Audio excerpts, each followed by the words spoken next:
আসসালামু আলাইকুম বন্ধুরা, আমি সারিউল ইসলাম চলে এসেছি আপনাদের জন্য পরবর্তী এপিসোডটি নিয়ে। তো চলুন, দেরি করব না, আপনাদের জন্য পরবর্তী এপিসোডটি শুরু করছি।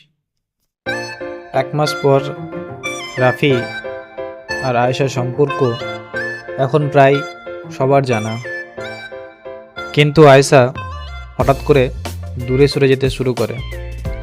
মেসেজ করলে মেসেজে রিপ্লাই দেয় না, কল করলে কলে রিসিভ করে না, এইভাবে চলতে থাকে। তাই রাফি এখন খুব চিন্তায় রয়েছে। রাফি, শুনেছি নাকি আয়েশার এক পুরনো বন্ধু ছিল, সে শহরে ফিরেছে। নাম তার নাফিস। তারা নাকি আগে খুব ক্লোজ ছিল।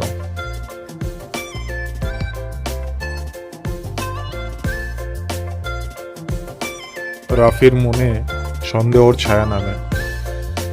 সে দেখে নাফিস আর আয়েশা হাসি মুখে কথা বলছে।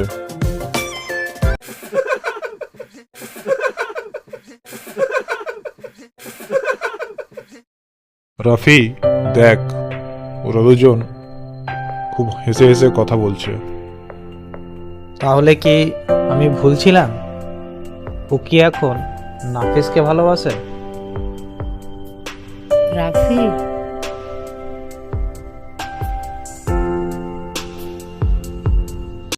রাফি আয়েশাকে এড়িয়ে চলতে শুরু করে।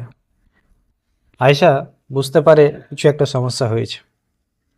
তাই একদিন আয়েশা সাহস করে রাফিকে জিজ্ঞেস করে, রাফি, তুমি আমায় এড়িয়ে চলছো কেন?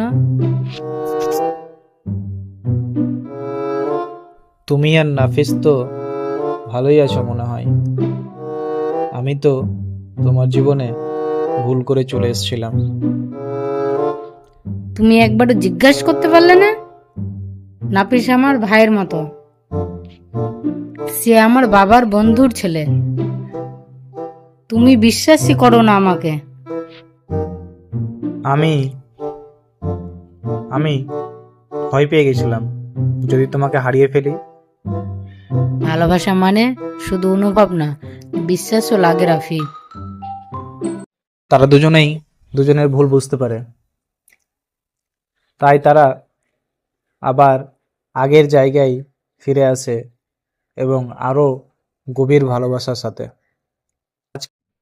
ভিডিওটি ভালো লাগলে লাইক, শেয়ার আর চ্যানেলটিকে সাবস্ক্রাইব করে যাবেন, যাতে করে পরবর্তী কোনো ভিডিও আপলোড হলে আপনারা খুব সহজেই সেটি আপনারা পেয়ে যান। ধন্যবাদ।